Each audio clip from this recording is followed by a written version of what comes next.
What the fuck are you talking about? Pen. Well, you know, as dirty as Matt Michaels' mind, there's some things that slip right past him, and it's just one of them. So, you know, all I know is that I would have loved to have been Randy Orton for about 2 minutes. Yeah. And you know what? I'll tell you, Yeah. Steve Austin even said it. This by far is the best that we've seen so far of Randy Orton. And let me tell you, that constant professionalism, Randy Orton, my indivisible cup goes up to you, because that was really hard to maintain professionalism for anybody who's not a professional. Yeah, absolutely. All right. Who made their return? Cutting the ring and fiery hand, burnt hand, sticks Apparently all your dicks did. No, Ooh. Wow, dude. And don't be shoving that back in my face. Oh, no. How do you mean that? Good God. I'm just messing. We are just going off the rails. Hey, Yeah. Voorhees returned tonight. Just wanted to let you know, Jason Voorhees, he came back to life from underneath the ring, because that's exactly what the Fiend looked like, was Jason Voorhees. I do have to give WWE props for at least keeping the continuity of having the Fiend look like he was burned to a crisp. Yeah. I was afraid that they were going to bring him back and that he was going to look the exact same as he did before or something crazy. But yeah, I like the new look. And we'll see how long they keep him looking the way that he did tonight. You know, because obviously it's got to be a huge makeup and costume job. So Sin City, I hate to break it to you, spoiler alert. Behind the scenes, Randy Orton gave the Fiend the number to his miraculous skin cream. So by Monday night, he will be brand new. Okay. Burn marks is what I hear. Not with the price that mask probably cost them.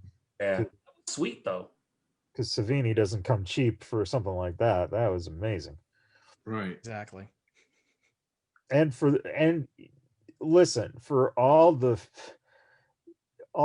fanfare that was supposed to be Kane when Kane unmasked and revealed his burnt, scarred face. I mean, how can anyone be pissed at this? This was fucking at least good. It's very good. Mm-hmm. It's very good. Yeah. You'll find some critics, I'm sure. But of course. But yeah. I can't wait to hear how Jim Cornette is going to shit can this. Dude, everything was done. I mean, yeah, it was just done well. I love how Alexa also, looked up, and before you know it, the Trustwood lighting came down. It's perfect. I mean, it was just kind of like. Although, I don't know if you're the WWE, if you want to reference anything falling from the ceiling. Yeah. Yeah. That's gonna heartstrings. That's not good taste. I guess it really does depend who you are, because I didn't even think about that. I mean, now that you mentioned it, but that was never the first thing that even came to my mind, or the second thing. But now you bring it up, I go, shit, I guess so. Shout out to the people on our chat here. We got Chris that's on. We also have Jade that's on. Everyone's making a few comments. So welcome to the chat, and we'll get it in as we can. Nevertheless, yes, we do seem that we have the Fiend back, so we'll see where that goes. And of course, you end the match with Roman Reigns, Daniel Bryan, you got Edge, Jey Uso pops up, you got a down ref. A lot was going on in that match, but it actually turned out pretty good, because again, it's one of those matches where you go, I know Roman's got to win, but shit, Daniel was really taking it to Roman good. I mean, even did have him tap out just a little bit. You could see that little bitty tiny tap there, but it was tapping. What's your guys' take on that match? I mean, really good on that. I mean, Edge was doing great, and then he broke. You better get a triple threat out of it. Yeah. That's your main event. Yeah, that it has to be. Which was interesting because as I was combing through stories for 3 Count, I didn't read it, but one of the headlines says it will not be a 3-way at Mania. That was just the headline, but I didn't read why they said that or what. But what you're saying makes sense. I mean, you would think that. They'll probably have Daniel Bryan put over Jey Uso. Well, I was going to say, though, until Edge hit Daniel with the chair, I thought that seems like that's where they were going. Yeah. I hope they make it into a triple threat for sure. But it makes no sense to basically have Edge attack Daniel Bryan and then not have anything come for it. I think that's what they're going to probably lead up to. But I also like the fact that we finally got the incarnation of Triple Edge. You watched him go up the ramp and you just heard, and you look at him unserious and go back and watch him, and it's like, holy shit, he's become Triple H. Awesome. Yeah. Fastlane. And apparently Jade is not a fan because she just says, fuck Edge. Oh, damn, Jade. There's she actually used this government name, but I'm not going to use that. All right, so all right, y'all, that was Fastlane for tonight, and so overall, pretty good pay-per-view, you guys would say, right? It was pretty good coming, going next into Mania. I say a 7. Okay. If it wasn't for your Sasha Banks fucking everything up, that pay-per-view would be much better.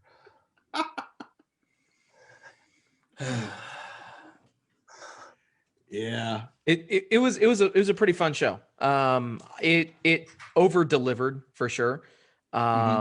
I didn't really have much in the way of expectations coming into the show. Sure. I thought that it was going to be yet another WWE FASTLANE pay-per-view. Because typically, the FASTLANE shows, not really a whole lot happens, or it's not really all that consequential. But I think that they really did do a good job of setting things up and setting the table properly for Mania. So good job. And if you're talking about Raw and SmackDown, let's not forget that we had basically what I would assume is hopefully the end of the Hurt Business coming up here, because you had them ditch their tag titles to set up a match to debut almost again, and Styles as a tag team. Right. So it's like, I honestly put MVP with Cedric Alexander. There you go. Send Bobby Lashley to I don't know, Impact. Oh, damn, come on. Anyways, we're not even going to entertain that. Let's please move on. Yeah, but the problem is that you have him losing the belt to Drew at Mania. Yeah. So what do you do with the Hurt Business? Which I'm not happy with, but I guess I understand. But what makes you think that Drew McIntyre actually was going to do it? I mean, I hear a lot of people say that, but I'm not all the way sold. And maybe I'm being naive, and I'll admit that. Okay. You are. So I just don't get it. So here's a couple factors. One, if Drew has the relationship that they truly, that it's truly rumored to have, where he really has earned this respect, because listen, you don't do this whole pandemic for a year with that guy and you get bad ratings and not, to have him as your main event in WrestleMania chasing the belt. They've definitely got him marked very, very high. All right. So you have two factors. Either one, you have Lashley retained. But in that case, why is the Hurt Business, why did they have him already ditch the tag belts instead of lose them at Mania or something like that, right? So you potentially have a breakup of the Hurt Business. Now, if you go the route where you keep the belt on Lashley, if Drew does lose, that means that you do have a three-way match for the SmackDown title, and it isn't Edge who wins. It's Daniel Bryan. Daniel Bryan. Well, Daniel Bryan costs Edge the victory by, knocking him out or, whatever, right before Roman then spears Daniel to get the pin. And that's how you would have, I'm sorry, that would be if you want to give the, keep the belt on Roman, if you want to have Raw change titles and have it go to Drew. But if you want to have Lashley keep the championship, then you do have some kind of weird screw job like that where Daniel Bryan actually ends up, pinning Roman because Edge speared him or took him out or whatever, and then Daniel took out Edge and pinned Roman, something like that. It just seems like there's a kerfuffle coming up here in some way. I don't see Roman eating the pin at Mania, regardless. Right. Yeah, I don't see Roman eating the pin. It'll either be Edge or D-Bry that eat the pin. Yeah. Or Shorty G. Yeah, of course. Aren't they the same person? They still got 3 weeks to work the Shorty G angle. So, you guys don't want to be a part of Alpha Academy? Only if it means that you guys can all join and learn to work on your thrusting technique. Thrusting's important. Just a few notable things also that happened on both shows. We already talked about Omos and Styles, but the New Day, 11th time Raw Tag Team Champion, so that happened. And also we saw Bad Bunny just give the 24/7 title to Truth for exchange of Stone Cold belt and a lunchbox. So that and a Grammy. To put it in. All right. So wait. So you're gonna give that shit, but you're totally gonna let pass by tonight the idea that a free Old Spice stick hanger out guy just won the 24/7 title before R-Truth rolled him back up. Come on. Right.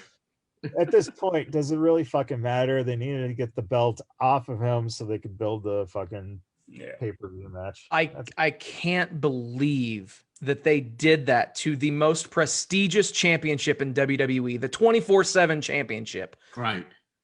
I agree. They're just giving it away. Like, come on, man. Look, guys, I'm going to let you know in a little secret that probably will happen. So WWE, if you're listening, here's a free one. Please no. No, seriously, when COVID resides and they bring back the Macy's Day Thanksgiving Parade, Al Roker to win the 24/7 championship and then lose it in 2 seconds right when the parade's coming by. I'm just saying, I'm foreseeing it right now because that's what that title's good for. It's just how could he lose it in 2 seconds? Because most people, that's how fast the goddamn guy in Old Spice lost the 24/7 championship. No, he lost it like 3 seconds later. Thank you. My miscalculation. Thank you, Sin City.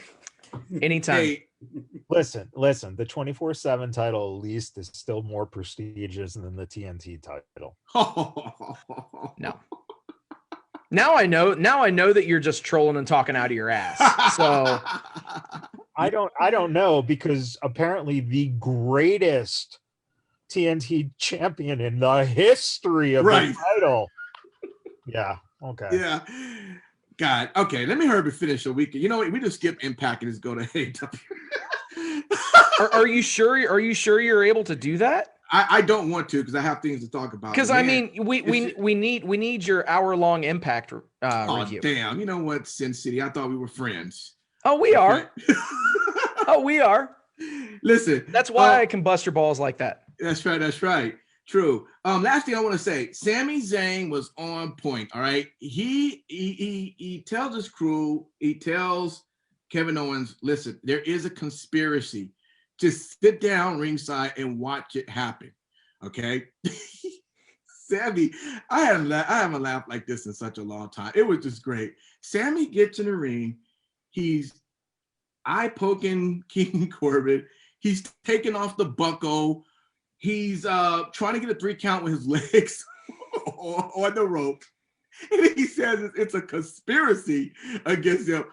Just the greatest stuff in the world. And of course, Kevin Owens gets attacked because he didn't see the conspiracy that took place.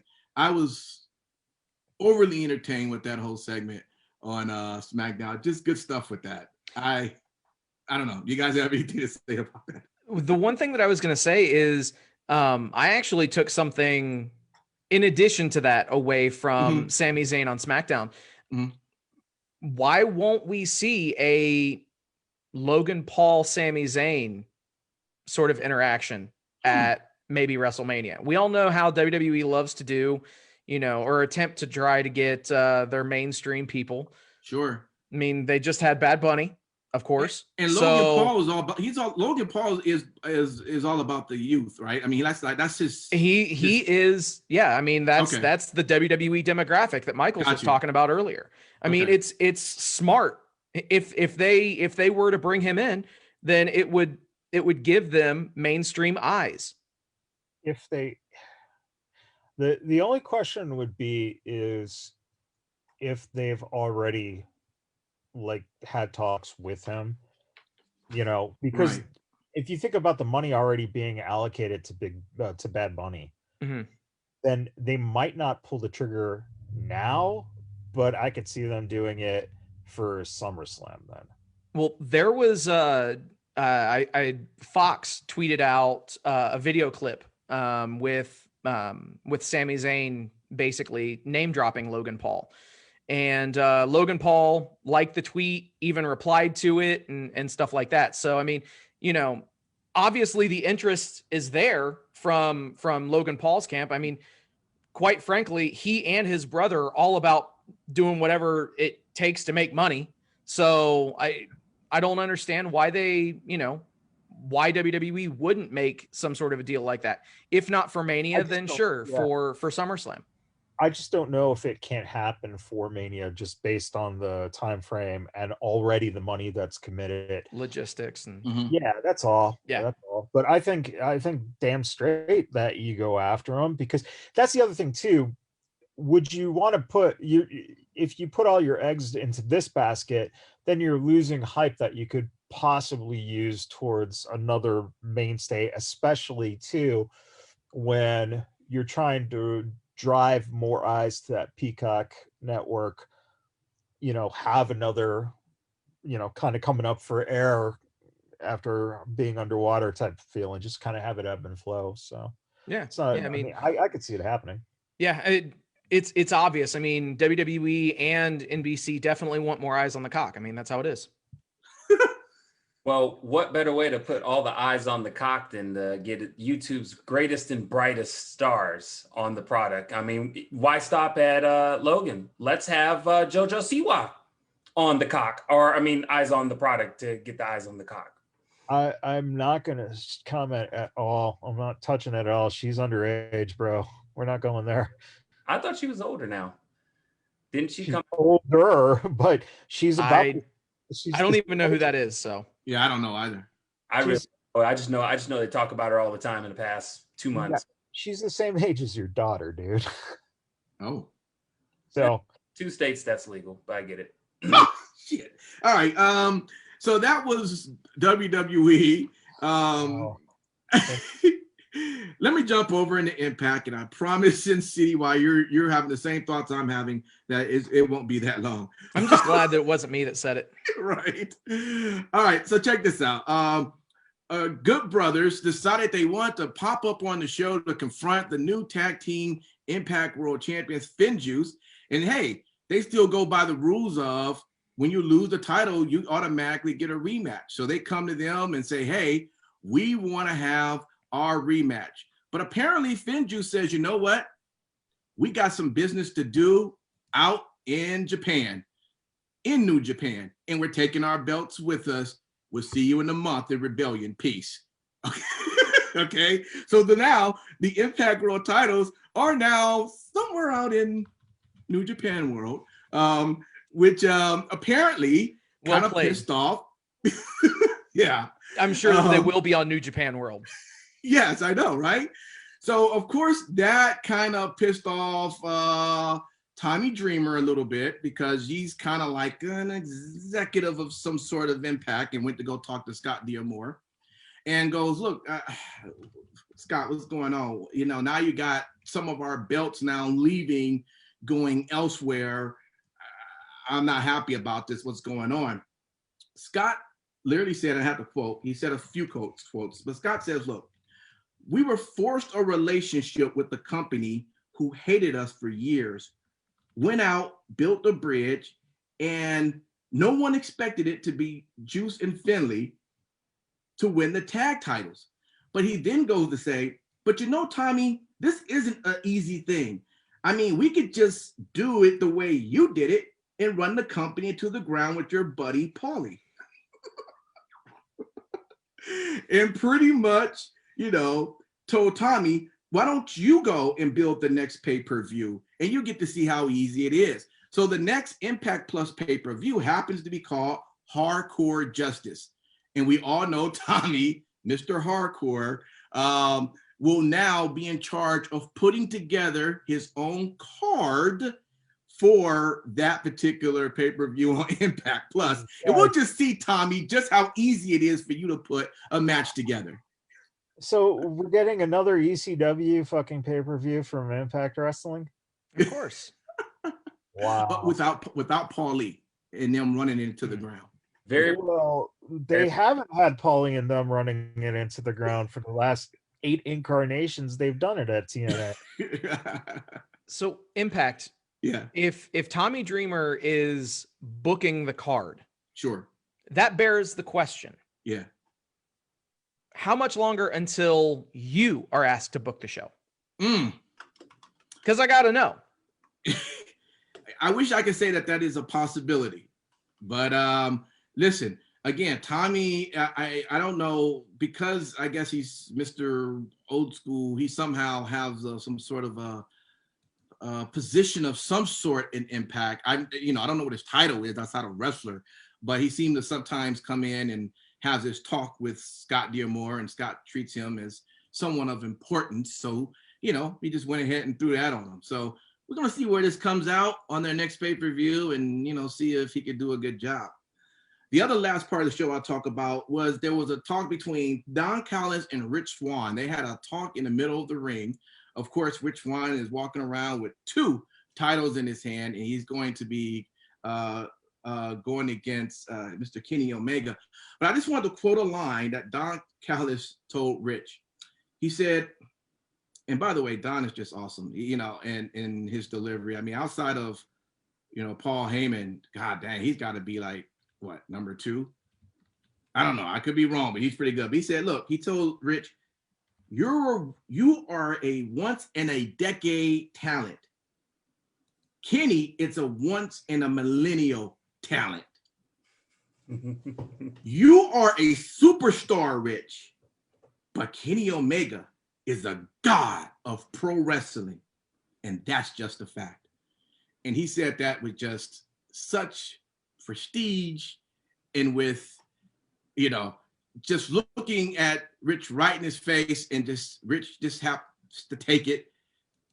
But I tell you, it was a great, good 5-minute talk. Don Callis going at Rich Swann to sell this idea of this match. And I got to tell you, although we know what the outcome is going to be, I think it's going to be one of those matches where, although it's going to be like, oh shit, well, maybe not. Because I think Rich Swann is actually going to bring it to really show his talent of, what he could do over in Impact. And we know that Rich Swann is pretty talented. You know what? It's just amazing though that Don Callis was able to say that with a straight face. He did. He did.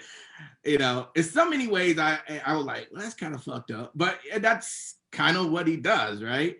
You know, and he was trying to give, you know, he's trying to be mean in a nice way, because he was trying to say, Rich, you know, I fought for you to be in the business. I believe in you. Blah blah blah. You're great. Blah blah blah. But you're just not as great as Kenny, and that's just what kind of. I mean. That's why saying it with a straight face is really hard, because have you seen Kenny Omega? Which puts us right over into AEW. Segue. No. Well done. Yeah. It was on the pay-per-view tonight. Remember, Riddle was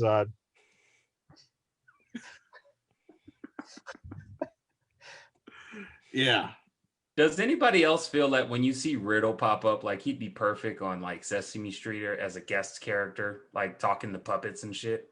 Well, he actually would. I think what you're going to see is that the WWE is going to develop another wrestler named Lynn, just one name, and they're going to have him a tag team, and they're going to call them Riddle-In.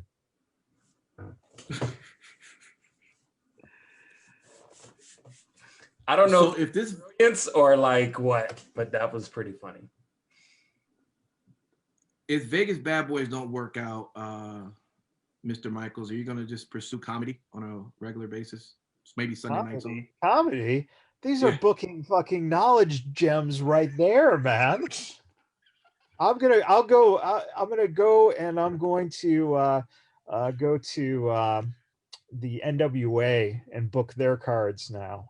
If this doesn't work out. You might as well. I think they're looking for many people to do that. Well, there's that. So, can I well, I know that we don't really get the chance to do all this often. Before we get to AEW, all right. Something that is hot off the presses that we do have to at least mention something about. Okay. Courtesy of the official WWE Twitter account. Okay. WWE has come to terms on the release of Andrade. We wish him all the best in his future endeavors. So, well, they gave him what he wanted. Yeah, gave him what he wanted. So there's that. Now, by the way, did they happen to say anything yet about Charlie yet? Charlie? Who? Charlie Caruso. Oh, I was like, what? Charlie? You know what? They haven't released her yet, but they took back the collagen in her lips. You got to pay that back before you get fired. I will say this. Did y'all see Talking Smack? Because Paul Heyman delivered yet again on Talking Smack. Obviously, he was in a verbal exchange with Kayla Braxton, and he made sure that the camera was focused on him. And he simply said, "Ladies and gentlemen, we got rid of the wrong female reporter." Oh,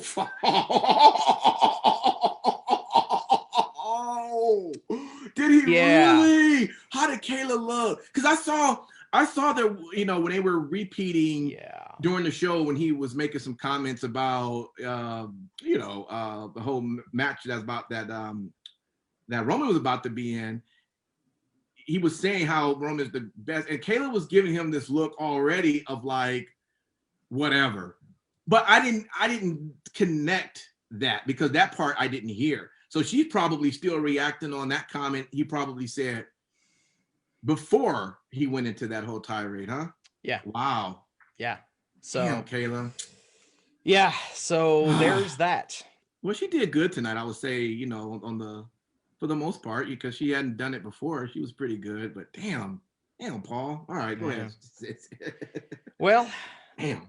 Let's talk about AEW Dynamite St. Patrick's Day Slam. Yeah. March 17, 2021. This show, the main event was, let's just talk about it right out of the gate. Michaels chose to talk some shit earlier. This lights out match, this unsanctioned anything goes match was fucking entertaining as hell. I thought that it was it was exactly what we needed for a main event on Dynamite. Can I ask a quick question? You talking about AEW using another fucking bloodbath because they don't know what the fuck they're doing? Yeah, I agree totally. Okay, yeah. Anyway, can I ask a question, Sis City? I'm sorry to butt in, man. So, an unsanctioned lights out match, just to make sure I understood, because I never heard of the match, and I heard them say something about this hasn't happened, like, I don't know, in 2 decades or something. But when the lights go out and they come back on, apparently AEW from that point is not responsible for anything that it's a gimmick. Oh, yeah, it's a gimmick, just like unsanctioned matches have been in WWE. This is just a more creative way for them to label it. I got you. And just their own little spin that they're putting on it. Got you. Okay. So yeah, I mean, it was cool. And quite frankly, I mean, you had a lot of crazy spots. I've already heard all of the Jim Cornette rant on this match. I've heard, all of the pundits, talking all of this, all this mess about the match. I was thoroughly entertained. Both women went out there, kicked all kinds of ass, and they headlined the show. Quite frankly, it was one of, in my humble opinion, one of the better main events that we've ever seen on Dynamite. And yes, Michaels, you can, throw out the whole bloodbath thing and, that it's lazy. I get it. But at the end of the day, this match over-delivered. Contrary to what we saw at Revolution, where they overpromised and under-delivered, this match over-delivered. So they definitely brought it. And I mean, you had obviously some thumbtacks in there. You had about 5,000 of those damn things in Britt Baker's back by the time it was all said and done. Britt Baker, again, she loves sporting the crimson mask. She loves, getting juice or getting color, getting blood, whatever kind of terminology that you want to use. She evidently loves it because this is definitely not the first time that she's been, a bloody mess after a match. Thunder Rosa did, she was a perfect dance partner for Britt Baker in this match. Mm-hmm. I think that, both of these women really did a lot for the women's division, and go figure, your women's champion wasn't even fucking involved in the match. Mm. So is this match done now? So we're done with seeing these two? I hope so. I hope this was the blow off. Okay. But you had some people even going as far as to call that match a match of the year candidate.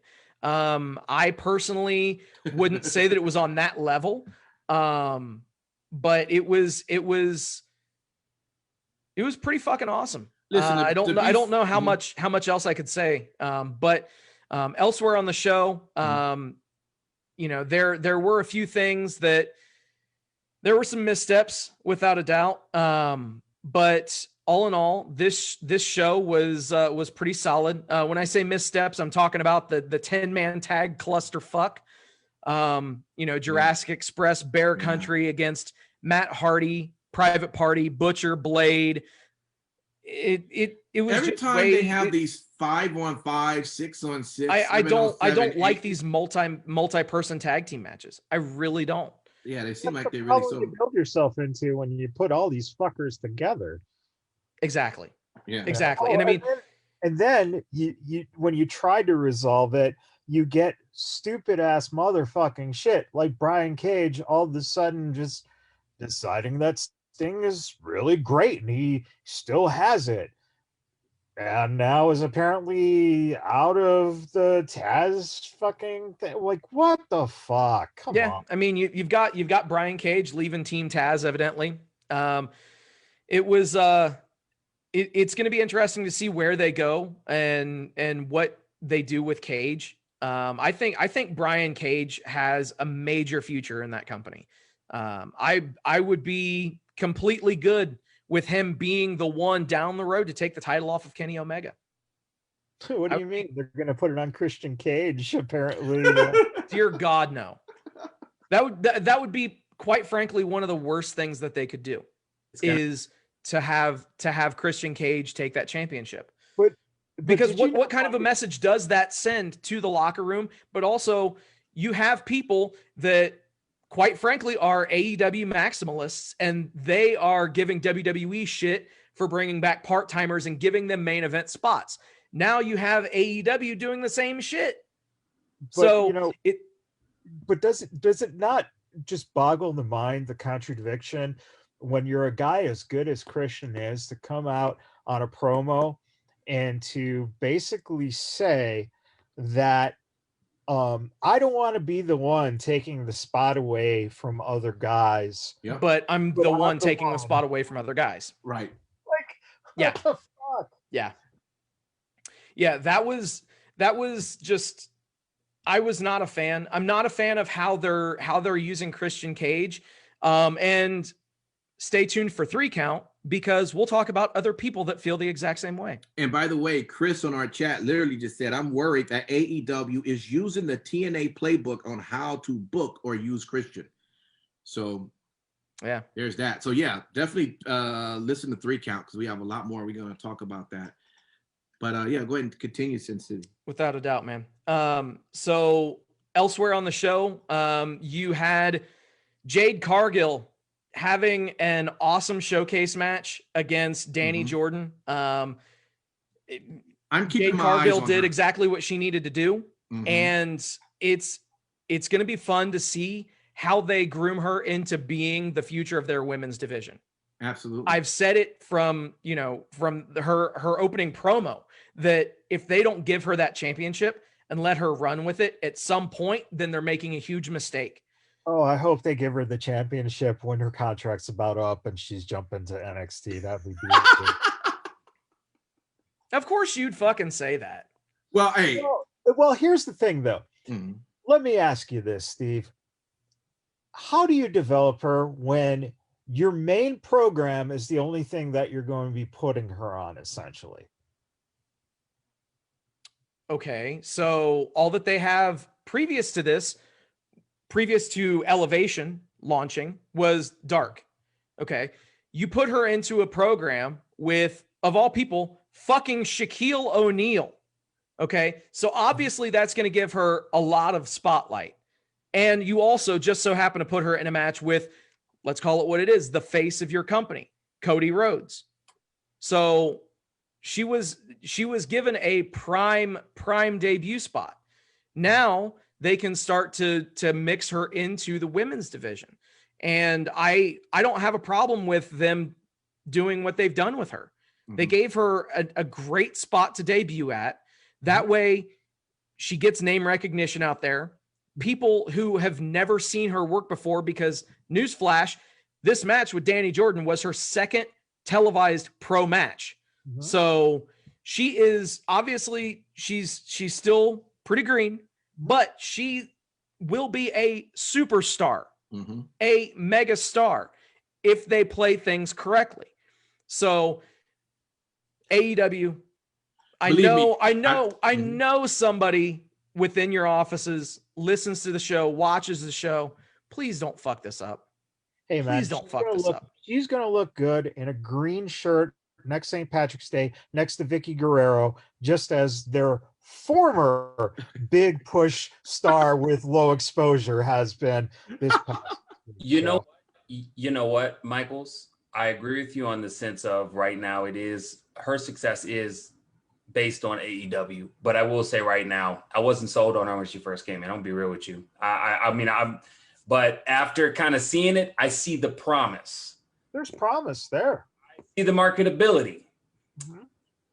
It's time, and unfortunately, as I think one of us said it last week, if AEW, with how they've been handling their women's division, if they can't get some sound structure, it's not going to benefit her.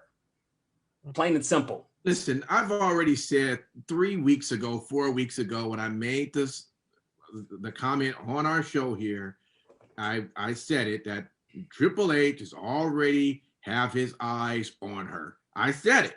No you doubt. know, and it's just a matter of time after he allows AEW to go ahead and groom her and put her, you know, get her to where they want to be, that he's going to snatch her up, you know. But that she's on the radar. I can guarantee that, because she has everything that they will be looking for. And Triple H will have even more time to check out her matches as NXT moves to Tuesday. Yeah. Right. Anyway, which actually should kind of make you a little nervous, not in the sense of ratings, but in the sense that you know that NXT will gladly take the guys who want to leave AEW at a certain point when their contracts are up. And apparently AEW likes taking the contracts and giving big monies to people who are retirees from the WWE. So it's a great exchange. AEW has a great business model in that sense. Hey, man, everybody that's retired age does need a place to stay. And AEW could be that place. They just, I find it really funny that Michaels comes on here every week and he's just this crotchety old bastard that complains about absolutely everything with AEW, yet he can't really seem to find anything that he hates about WWE except for Bobby fucking Lashley and Drew. I mean, that's about it. Like, that's all you complain about. You have to realize that there is more that is fucked up with the WWE, all of the WWE brands. But I'm not saying there isn't, but I'm also saying that for all you AEW fucking marks out there, oh, we're going to see great fucking wrestling. Your bloodbath of a main event was not great fucking wrestling. motherfucker. Double cheeseburger. you really did sound like Cornette there. I know. Really did. Motherfucker. Next thing you're gonna tell me is that you're gonna go through the fucking Wendy's drive-through, get yourself a fucking Baconator and a fucking large Sprite. Motherfucker. Extra mayo.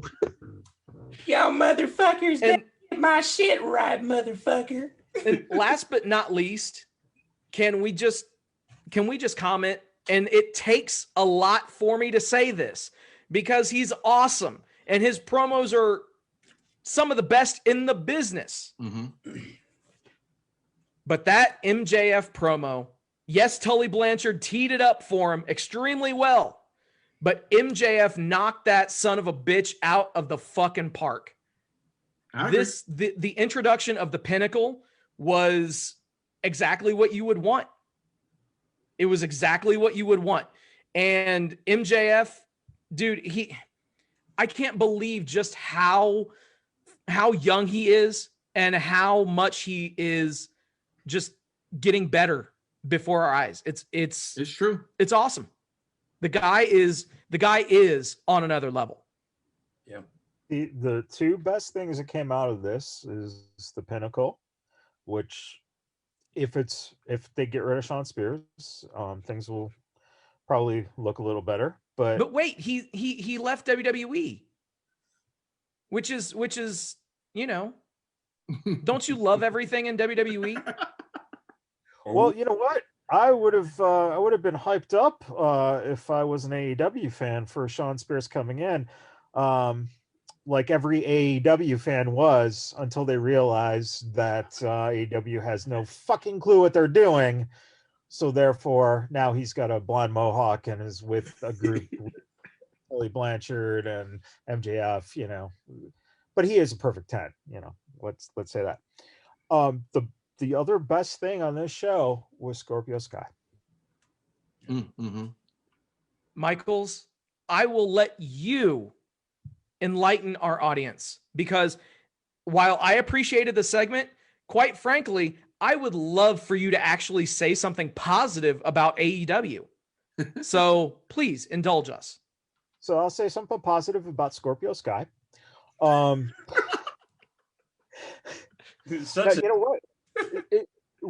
is really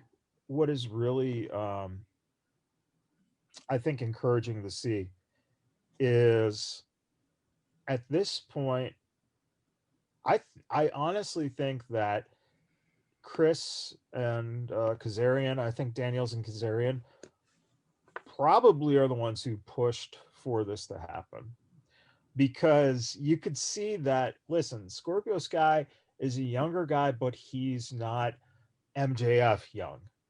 So it's time to get the ball rolling. And he is a talented motherfucker. We've known this, us on the West Coast, for, Jesus, over a decade or so. And making him a heel is fucking the best way to go.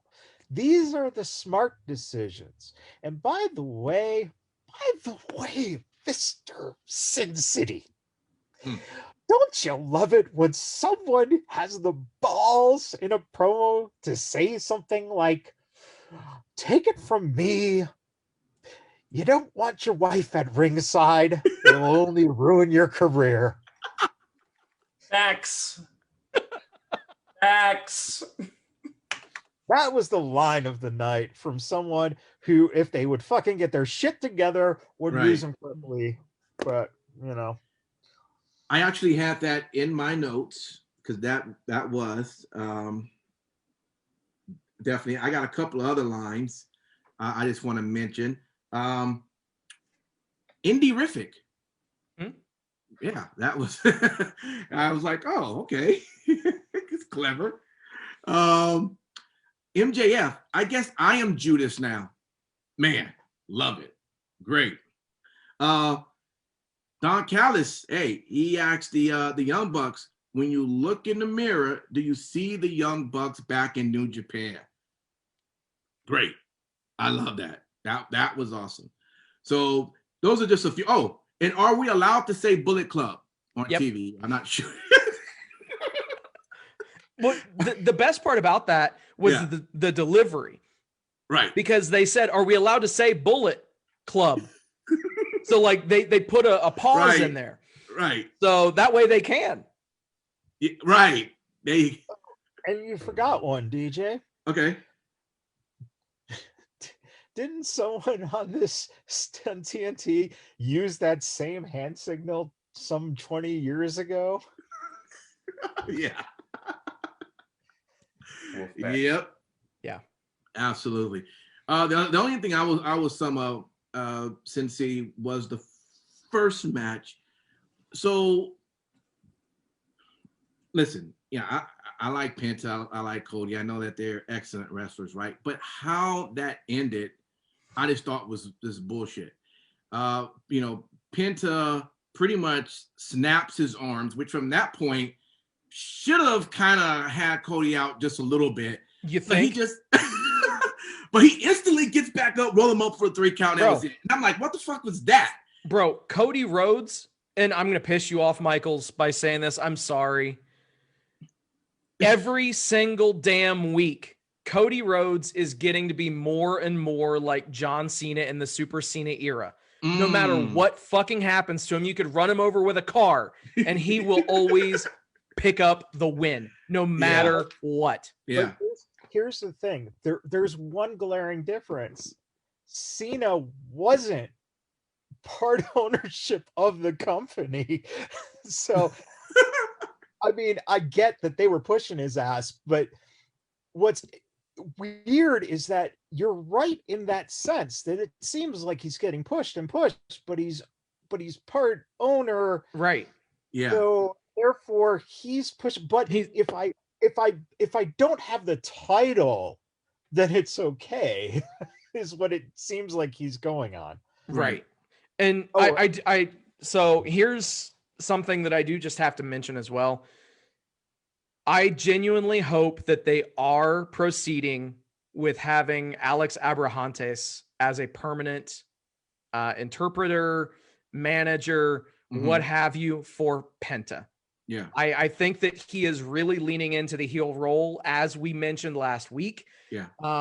I could see it going as far as, in possibly in some sort of a promo where Penta says 2 words and then Alex just goes off and has this giant freaking diatribe for like 2 minutes. And we all know that Alex is actually the one saying that shit. Right. Yeah. Again, I know you guys watch the show or listen to the show. Someone within your company does. Do that. because that would make for good and interesting TV. Just saying. Absolutely. All right, let's jump over NXT. Wait, go really ahead. quick. Sure. Right before we jump, please, if someone in that company is watching too, can you please fire QT Marshall, please? Because what the fuck? Who cares? No one cares, especially your viewers. So fuck it. Scrap this whole thing. Get rid of this Nightmare family. Why are Billy and his kid in the fucking Nightmare family? What is going on? Yeah. Figure shit out. Absolutely. Motherfucker. Simon Street, NXT. I am more excited than ever to see Karrion Kross and Balor go head to head. When that show started, I was like, come on, I need this pay-per-view to get here now, man. Tell us about NXT. Well, let's just start right there. Pretty much NXT, decent night. Karrion Kross, Finn Balor. Very interesting. I like how they set everything up, especially with Oni Lorcan and Danny Burch coming out, talking about, hey, Finn, you should be facing, Pete Dunne. And then you have Scarlett come out. First of all, before I get into that, I just want to say, if it was a real life type of situation, and for all you smarks right there, believers that everything that happens in wrestling is real life, I would not want Scarlett talking to me, because usually it's a foreshadowing of you getting your ass whooped or some kind of shit like that. I mean, she got extra close to Danny Burch and Oni Lorcan. And obviously. Wait. Now, I'm so glad you said that, because it played into what they're doing with her character. I'm going to get to that. Mm-hmm. Which is very, very important. I've noticed, and it has been developing for the past probably 2 months, but now you're starting to really see it, is she's almost kind of like, remember a long time ago with, remember the movie 300 with the Spartans, how they had oracles? And when I see her character, I kind of see it kind of like an oracle, like she's able to kind of prophesize a little bit. She's a voodoo princess. Well, she could be that as well. Either or, she basically is foretelling things that are going to happen in the future. And she did it well, and it set up the whole show. She basically said she said moments like this that lead us to an inevitable future.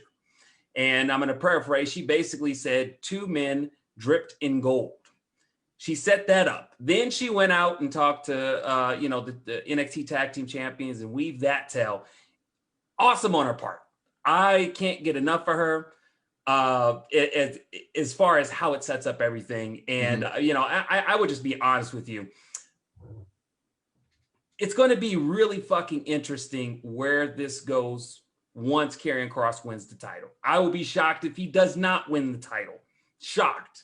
But when he does win the title at Stand and Deliver, it's going to be interesting how I think they're going to push forward with developing her character even more.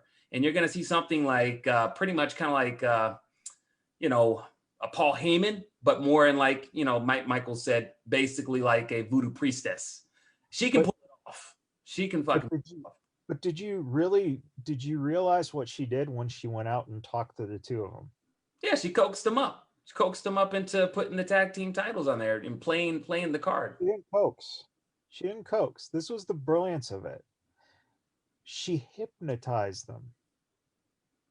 Well, I didn't notice the hypnotizing, because maybe hypnotized watching her. Well, see, that's it though. See, that right? Was yeah. She got up. Okay.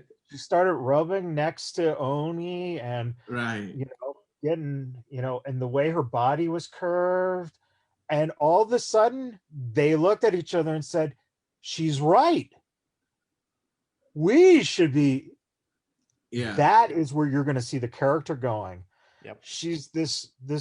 It's not just the vocal manipulation. It's a physical manipulation of men's dicks over their minds. Brilliant. We haven't seen that utilized ever in wrestling pretty much in forever. Well, yeah, because I mean, if you think about it, up till this point, they're kind of really basic whenever they have a very sexy woman. She doesn't have the charismatic draw that Scarlett has. I mean, and it's not just her curves. It's her presence. Even before Wednesday, I feel she's perfect for this. I mean, she's very hypnotizing. Even when she's speaking, I don't know what language that is. I don't know if it's Russian, Scandinavian, or whatever the heck it is, but it's alluring. I'm like, wow, that's interesting. And like I said, I agree with you, Michaels. But you know, when she was with Impact, they ran that whole storyline where she literally would just sit on the stage and these men would just be going in, fighting their hardest to win a date or something with which they never get. But they always thought that this was their opportunity because she comes out and sit on the stage. It's almost like she's, had that power then to kind of do that, but they just never took it as deep as they're doing it now. Yeah, you could say the same thing with Cross's character. Mm-hmm. Cross has been doing this character from the moment he walked into FSW. So right. That when you have smart minds behind certain development, you're going to have great product, and that's what you're seeing here. Well, the one thing I will say, and then I'll move on forward, that I found to be very interesting, and I thought about it as I was seeing this. It was probably obvious to you guys. Do you remember the movie The Scorpion King, The Mummy, The Scorpion King? So, no, it wasn't the first one. I think it was the second one, the one that didn't make it to the movie theaters. They basically had a barbarian and his priestess witch that was with him. That's what that kind of setup reminds me of. I don't know if you guys ever remember watching it, but I kind of saw that a little bit. Like, you never really know between Karrion Kross, like which one. I mean, they're both equally powerful there in their own right. Like, they're nothing to fuck with, the both of them. And I like that a lot. It adds dimension not only to Karrion Kross, who already is, as far as I'm considered, no matter where he goes, he's going to be $1 million in my eyes. But Scarlett as well, being a pivotal part of that as well, obviously. But anyways, going on, as Sin City would say, in other parts of the show. Another thing that was kind of interesting was, this whole Dexter Lumis and Austin Theory. I think there's something to that actually is going to be enjoyable to watch down the road. At first, I was kind of like, I'm not really feeling it. The therapy thing, I thought that's when it should have ended a couple of weeks ago. But kind of seeing, their match, I really feel like there's going to be something there to where Austin Theory is going to really honestly turn on the way. And I think that you're going to see Dexter Lumis and Austin Theory form a tag team. Why are you giving me that look? I'm just telling you what I'd like to see, and you're questioning me. Please, Michaels, what do you feel? I don't know. I would feel that if I got a big hug and gave the guy a hug and then he choked my fucking ass out, that Gargano is going to be able to come back and see, we told you this guy is crazy. Well, and then that's where you're wrong, as usual. But, everybody else is just fucking plumb idiots compared to you. So why am I even wasting my breath? We're going to continue on anyways. So I think that they would make a very interesting team because, yes, Dexter Lumis is, you can't figure the guy out. He's definitely unpredictable. And I think it's going to be one of those things to where something's going to happen. Austin Theory is going to be able to get him, per se. Anyway, so I'm putting it out there right now. Yes, I said it. Other parts of the show that I did find very, very, very interesting was finally seeing the two cruiserweight champions, NXT cruiserweight champions, stand toe-to-toe. That was pretty cool. I thought that was very interesting because, as Sin City would see, continuity. They didn't fall short on that. You had Jordan Devlin, and then you had Escobar in the middle of the ring. And Escobar, who probably is the reason why, side note, it's okay, Andrade, you can go about your different way. We're going to wait for him to get to the main roster and replace you. Escobar. Really. Hey, which one had the replica belt? That was the one I was confused on. Escobar. Very good question. That's a very Escobar. You think Escobar did? Yeah. Which one had the Velcro? I don't know. Because that was the real one. I can see. Now I'm going to go back and see. Hashtag who had the fake belt.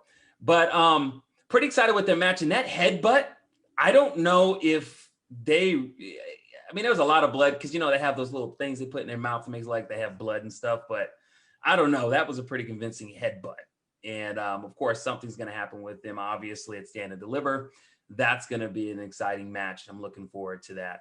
I don't know. Are you guys Jordan fans at all? I mean, are you cool with Jordan Devlin? I mean, I thought he was cool before the pandemic. I'm not familiar with him. This was I know I'm late to the game, but just kind of watching his intro this past Wednesday, I thought he was pretty convincing and seemed like someone that is, you know, coming to wreck shop.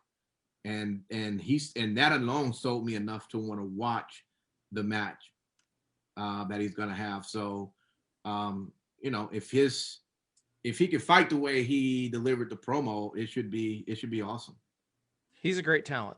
Mm-hmm. He's a great talent. I think that he has a lot of really, really good in-ring attributes. Obviously WWE, he was somewhat implicated during the whole speaking out movement.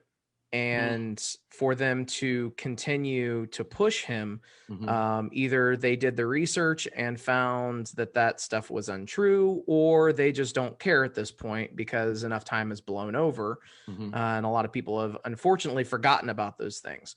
Yeah. So, I don't know how he is as a person, but as far as in-ring talent goes, dude is extremely gifted in ring for sure. The reason why I asked you guys that is because, you know, one thing that I kind of thought about is it's perfect timing, I think, to take that belt off of Escobar and either have them doing, you know, bigger things outside of the Cruiserweight Championship or moving him up directly because we no longer have an Andrade. Bingo. All said that why do we need Andrade when we have Escobar? So I feel like this is what this match is leading up to. Perfect timing as far as I'm concerned. And yes. So in other parts of the show that I thought were really cool, we got to see, hometown Zoe Stark versus Dakota Kai. First of all, I'm going to say something that probably people already know, but I appreciate the shit out of Zoe Stark. She sold the shit out of freaking Dakota Kai's, what you call it? What's that finisher she calls when she comes off to the top rope? I forget the name of it. Man, goodness. But she sold the shit out of it. Like she was just like still doing this and everything. And then of course, obviously Raquel Gonzalez was in the ring and Io Shirai comes out, hands her the fucking contract. Io is not wasting no fucking time. Obviously. She's a gangster. She definitely look with a little self. Cause I'm still asking Impact, how are you going to handle this one, bro? Cause I don't know. And Raquel is so big. How are you going to handle watching this? Well, first off, I think Io has proven that she can handle of all sizes. So I think she'll be okay in this particular match. So she's on that Rey Mysterio tip to where like she could actually topple a big giant in her, you know, size comparison. But at the same time, I'm not sure that she's going to maintain that title. Maybe it's time to start building up on Raquel. Well, she's also somebody too that I will say, I feel that it's time for Io Shirai to get moved up. I think that she has something to offer. I don't know where she would go. I would hope they put her on SmackDown, thicken the women's roster up there. That might just be a wish list for me, but I kind of see it would be kind of smart to kind of do that for down the road. And yeah, put her on Raw, have her tag with Asuka, and they could be like some kind of pirate tag team or something. Been there, done that, got the t-shirt. But yeah, really good. Obviously, Zoe Stark looked really, really good. Commentary booth was really just almost anything that you could think of that we know they were trying to say in NXT WWE style. Obviously, we know there's a lot of big plans for Zoe Stark. Super happy, super deserving, hard worker. I mean, the list goes on of great things about her. And she looked impressive, obviously. And I'm super excited to see what she does moving forward, just like I know we all are. Are you going to not mention what she's doing next week? No, but apparently you are. Go ahead, Mr. Michaels, take it away. Well, you just did this big build-up and you didn't even mention the match. Go ahead and mention it, Michaels. I'm gonna let you mention. No, I want to see if you watched. What is the match that's going to happen next week there, Simon? Actually, no, I want to hear you do it because you actually interrupted me. Go ahead. No. I have as much time as I got the Zoom package that goes on forever. Such an asshole. So if you paid attention, you had Dakota Kai approach Miss Gonzalez and say, "Hey, that's great that you got a contract in your hand, but you can do that at any time.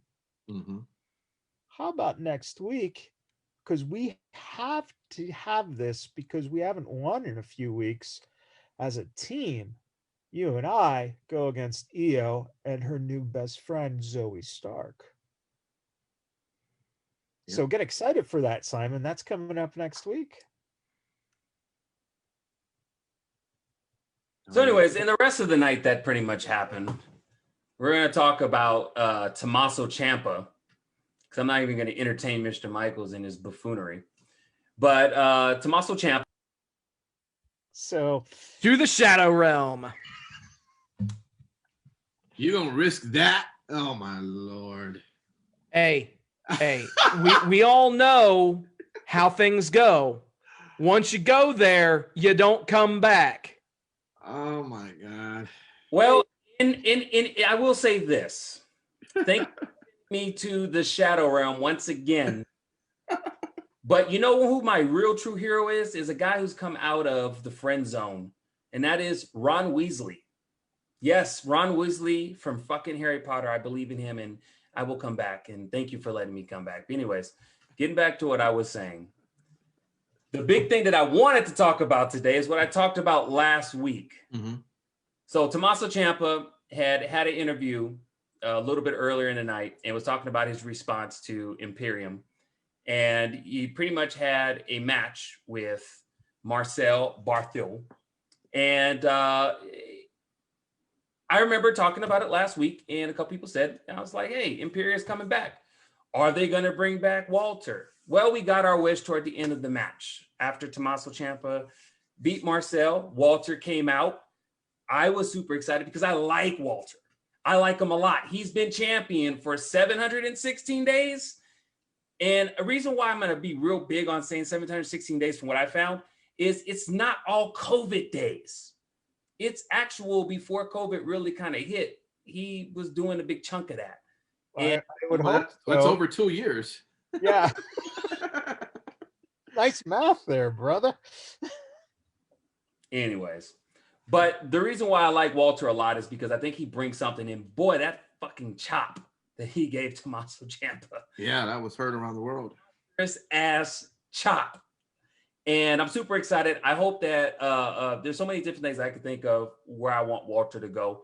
I honestly immediately said, okay, once Karrion Kross gets the NXT championship, I'd like to see them two entangled. I don't think it's going to happen, probably, but I would love to see the interaction between those two. I don't think they would do that, but that would be very interesting. I'd like to see Imperium back in business, but I'm pretty sure they're going to do a lot of things with Timothy Thatcher and Tommaso Ciampa moving forward. My question to you guys is, do you think Timothy Thatcher and Tommaso Ciampa will find a third person? Because obviously what they're presenting, actually maybe even two more people, because Imperium has 4 members, but only 2 were there that night. What do you guys think of that? No, not worth it? No, I think, well, what I genuinely think is that we're going to see Timothy Thatcher turn heel on Ciampa. And then they're just going to restart their old rivalry? Yeah. They're going to restart that, but also that'll make Imperium into a 4-man faction once again. So you think that Timothy, or excuse me, I guess it'd be a 5-man faction. Yeah. So you're saying that Timothy Thatcher is going to turn, obviously, and join Imperium. Yes. Man, that's going to be a loaded gun right there. Well, I mean, obviously, based on the promo and any kind of knowledge of Thatcher on the Indies, along with those other guys, they were in a stable on the Indies called Ringkampf. So I didn't know that. Yeah. They basically were Imperium before Imperium. Like they just changed the name for WWE. Oh, Also, let's face it, in pro wrestling, when someone says to you straight on to your face, I'm not going with them, they're going with them. Yeah, exactly. That's very true. Yeah. Well, and other than that, what NXT had to offer that I was really kind of excited for too, and I'll speak on it, was the whole exchange between Adam Cole and O'Reilly. It was kind of funny how the video started playing right when Regal was still trying to speak, but that's okay. Very interesting because I feel like that's being used a lot lately in WWE. Somebody in the car using their phone saying that, oh, I can't be in the building right now. And so of course I was like, whatever. But what's interesting enough is I don't know how people in Florida do it, but apparently if there's two people that are being arrested, they no longer put them in squad cars. They put them in party bus shuttles because I've never seen green lights. Is that standard for Florida? And if it is standard for Florida, I see why y'all have the issues y'all have in Florida. But that exchange was funny. You have Adam Cole talking about, I will not calm down. They're going back and forth. That's going to be interesting moving down the road when those two have a match, obviously, coming up the next pay-per-view. But pretty much, I'm pretty sure Matt Michael's going to tell me, but you missed the best part. But NXT. Yeah, fat guy in a little coat. What was that? Say that again. Fat guy in a little coat. right. I would say a little coat, but I would definitely say if you're talking about Bronson, it's fat guy in a little coat. Nights, freaking jacket. Yeah, that was funny. You know what I will say about LA Knight is LA Knight, obviously really impressive. I just wonder, are we going to see something different than what we've seen before? Of course, when he was in Impact Wrestling, obviously under a different name. Are we going to see something different? Because I feel like he's capable of doing something different, but I kind of feel like I've seen it before. And maybe I'm being mean. Okay? But I'm being honest.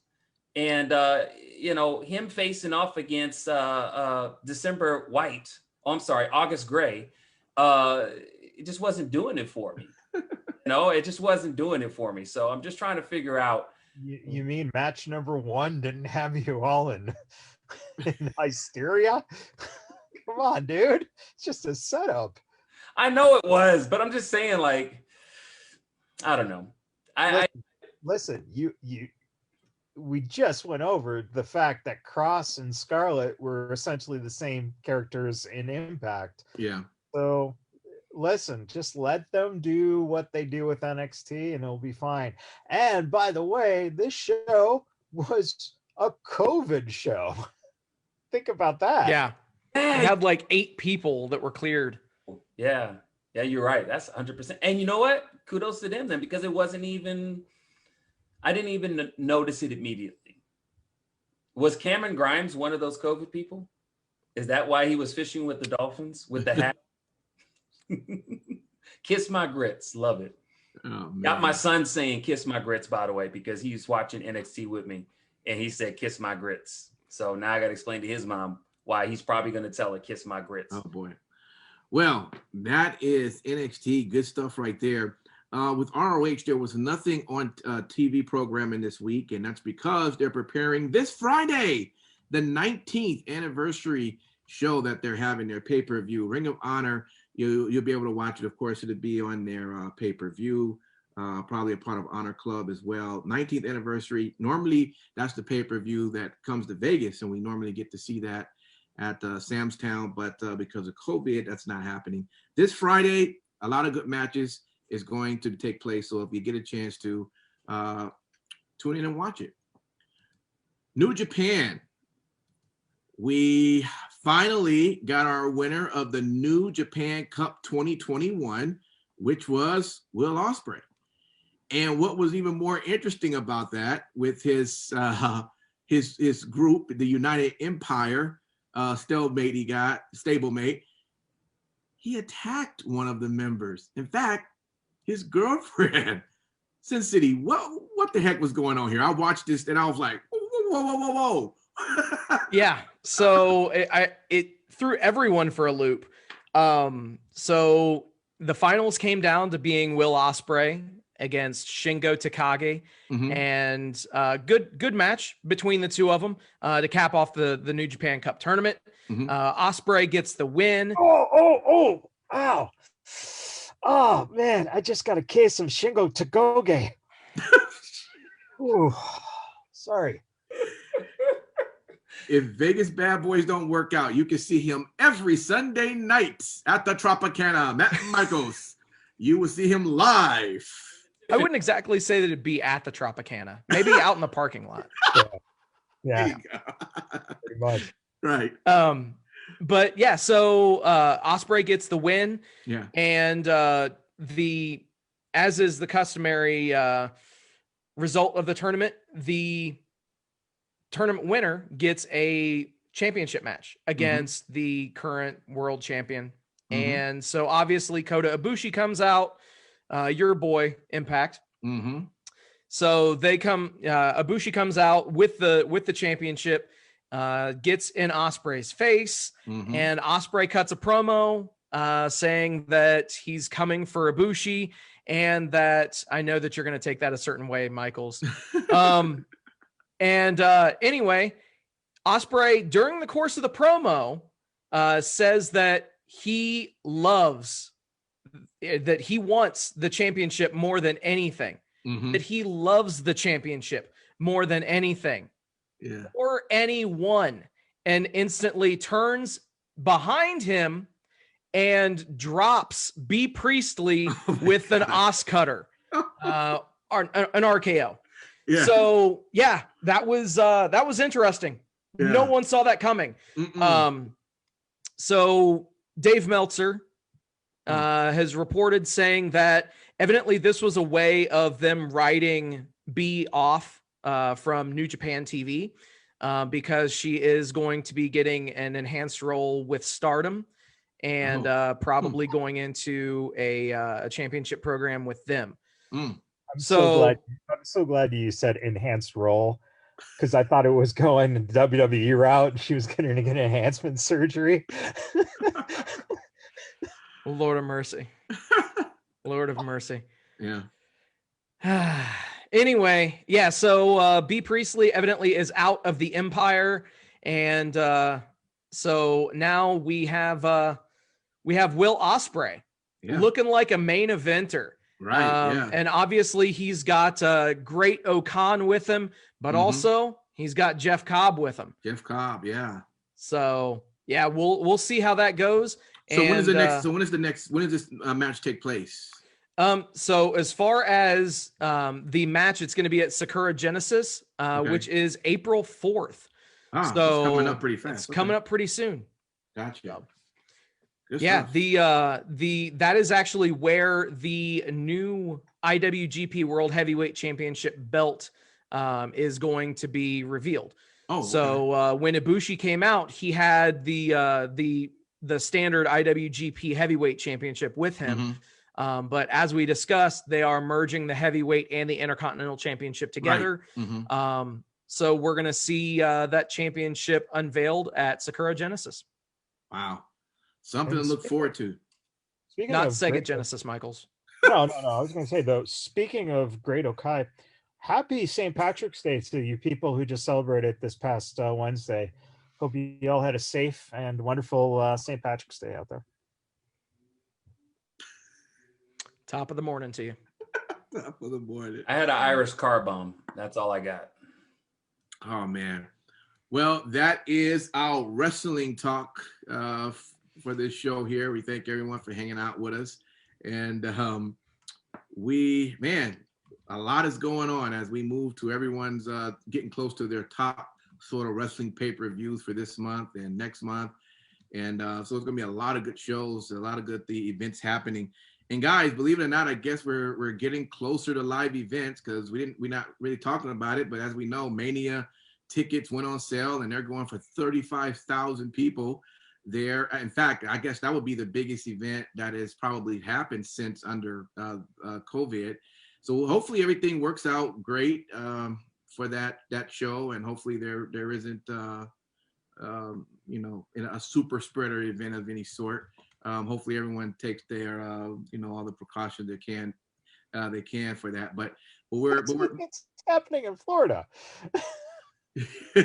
Yeah, I true. mean, it's the Wild West, man. Yeah. You know what? Anyone who's going there knows the risks they're taking. Period. That's yeah. it. I mean, I think in the news this weekend, you know, Miami had a big, huge spring break party. They said it was in terms of looking like a major rock concert, and But you know what just happened? 8 o'clock. Yeah, there's a curfew in place now. yeah, Break 8 o'clock. That's literally a buzzkill. and you know what's interesting, when you was kind of watching the video, what trips me out, I know it's spring break and all that, but most of those people didn't even have masks on. And I find that interesting because here in Vegas, you know, I don't hang out on the strip much, but y'all know that my cousin was in town, so I went to go see her on the strip, and the strip is becoming more busier and busier. So that's the nice thing, is people are coming out here, but the hotels do have a strict policy that you gotta have your mask on. So I was in their hotel, 99% of the people had masks, and those that didn't was because they didn't get caught by the officers that actually work for the hotel to tell them to put it on. You know, and even if we walk the strip, you know, you see a few people with them off, but majority of the people have them on. I would say at least 70%. So at least, I don't know, out here it is taken a little bit more serious than what we see happening in Florida, where there's just not taking it serious at all, as if this pandemic is over. And it's just a shame that we're so close to being towards the end and everyone's just kind of like giving up early. But there's a simple answer for that, Impact. It's real simple, because, you know, Florida is used to doing a lot of things by the seat of their pants, and that's from the top onto the bottom. Las Vegas knows if they fuck up, they're going to have to scale back down. And with that expectation, I just left from the strip. I've been there the whole weekend. And let me tell you, the casinos are not playing. I stayed in the Aria. I know.